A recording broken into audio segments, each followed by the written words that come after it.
नमस्कार मंडळी. मागच्या भागात आपण हम्पीमधील भव्य विरूपाक्ष टेम्पल पर्यंतचा प्रवास केला.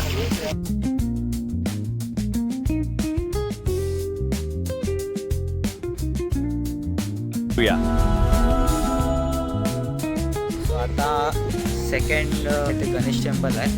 ते विरूपाक्ष टेम्पलच्या वरतीच आहे, रूटवरती, जसं तुम्हाला आता मी दाखवलं. ते पण ॲक्च्युली खूप मस्त आहे. आम्ही आलो कडलेकालू गणेशा म्हणजेच सणा गणपती मंदिरात. स्थानिक लोक या मंदिराला कादलेकालू गणेशा या नावानं ओळखतात. कन्नड भाषेत कादलेकालू म्हणजे हरभरा.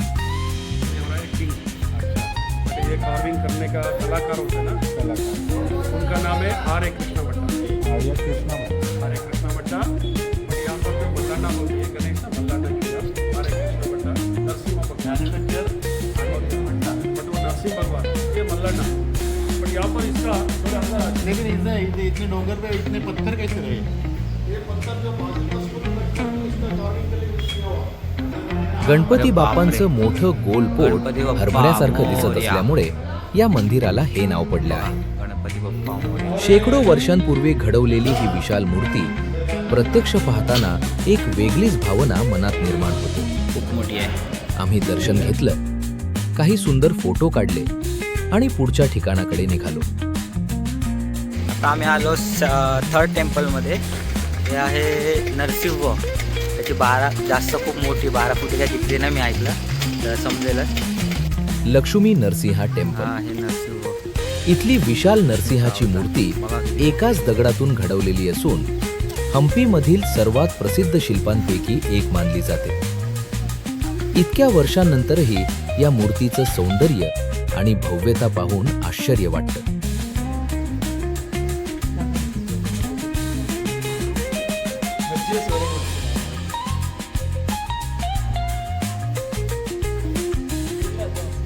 इथेही काही वेळ घालवला, फोटो आणि व्हिडिओ शूट केले आणि मग निघालो आजच्या सर्वात महत्त्वाच्या ठिकाणी, विठ्ठला टेम्पल.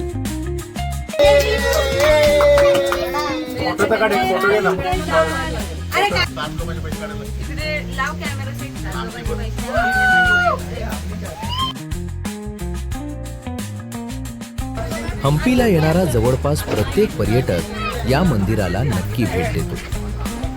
या मंदिरापर्यंत खासगी वाहनांना प्रवेश नसल्यामुळे इथून पुढे शटल बसची सुविधा उपलब्ध आहे. त्यामुळे आम्ही बसने पुढचा प्रवास सुरू केला. और ये लेफ्ट में जो दिख रहा है ना मंदिर का, ये है विष्णु टेम्पल. ओके. दूसरे घूमने मंडप. और ये समझ लीजिए मार्केट का ये लेफ्ट साइड में पिलर है ना, ये पूरा मार्केट बाजार साइड रायगढ़ साइड. यहाँ पर जो थोड़ा बिजली का बाजार. अच्छा. इधर तालाब है. पानी के टैंक नहीं है. Water tank. Water tank. ये विरूपाक्ष मंदिर बगल में देखिए ना, उसी तरफ से मंदिर का टैंक.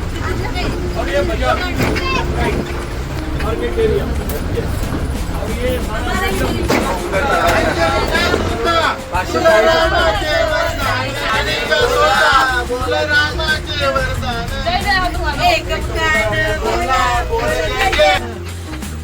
आता आम्ही इथे उतरलेलो आहोत. विठ्ठल टेम्पल बघू शकता तुम्ही. आणि तुम्हाला मी हे पण दाखवलं, इथे पण बाजारपेठ आहे. आणि ते जो डोंगर दाखवला, तो डोंगर म्हणजे हे म्हणतात की हनुमानाची बर्थ प्लेस आहे. म्हणजे आपले जे लॉर्ड हनुमान आहेत त्यांची बर्थ प्लेस आहे ती. पण इथे येऊन जे अनुभवतो ना, ते खूप मस्त आहे. बघून खूप बरं वाटतं आहे. म्हणजे 700-800 किलोमीटर म्हणजे ड्रायव्हिंग करून इकडे येऊन जे एन्जॉयमेंट करायला मिळतं आहे, जे फील मिळतं आहे, तो चांगला आहे.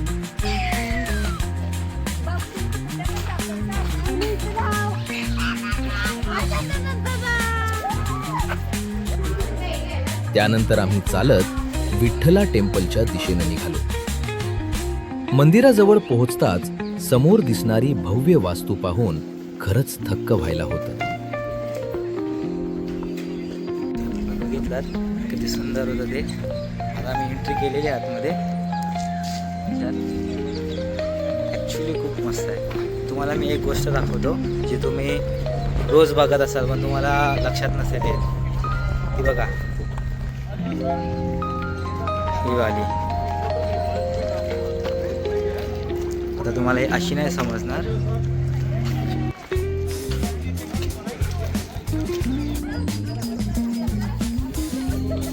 फोटो काढूयात का?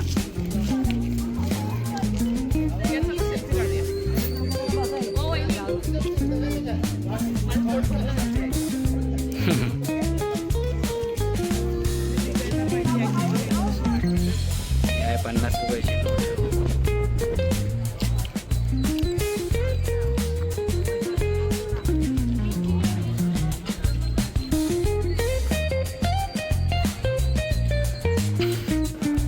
तर समजलं तुम्हाला 50च्या नोटीवरती जी डिझाईन आहे ती हीच आहे. आमचा आता गाईड या गोष्टीबद्दल सांगणार आहे. दगडांवर केलेलं अप्रतिम कोरीव काम, विशाल परिसर आणि विजयनगर साम्राज्याच्या स्थापत्यकलेची झलक प्रत्येक ठिकाणी पाहायला मिळते.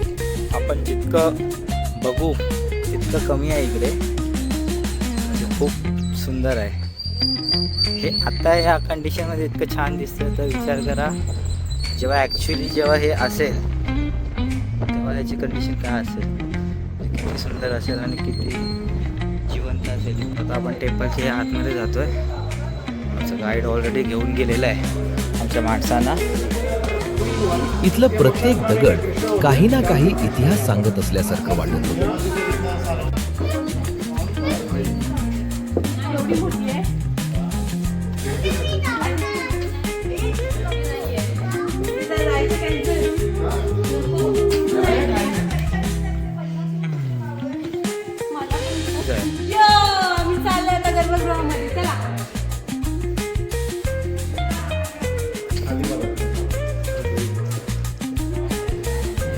आत्ता इतकं सुंदर आणि एवढं हे आहे. ज्या वेळेला जिवंत असेल तेव्हा किती अविश्वसनीय सुंदर असेल.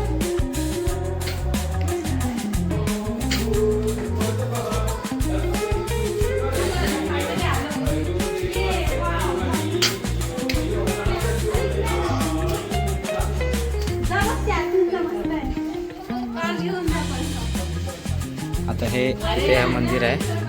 इथे विठ्ठल रखुमाईचे पहिल्या मूर्त्या होत्या. जेव्हा मुघलाई हल्ला केला ना आपल्या मेन विठ्ठल मंदिरवर, तेव्हा ती मूर्ती इकडे शिफ्ट केलेली आणि इकडच्या राजांनी हे सगळं डेव्हलप केलं त्या मूर्तीसाठी. इथे जवळजवळ 85 वर्षाची मूर्ती होती.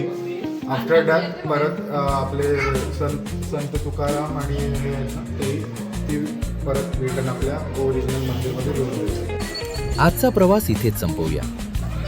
पण हम्पीमधील अजूनही काही अप्रतिम ठिकाणं पाहायची बाकी आहेत. पुढच्या भागात आपण पाहणार आहोत राणीचा महाल. पुढचा भाग नक्की पहा. जर हा व्हिडिओ तुम्हाला आवडला असेल तर व्हिडिओला लाईक करा, कमेंट करून तुमचं मत नक्की सांगा.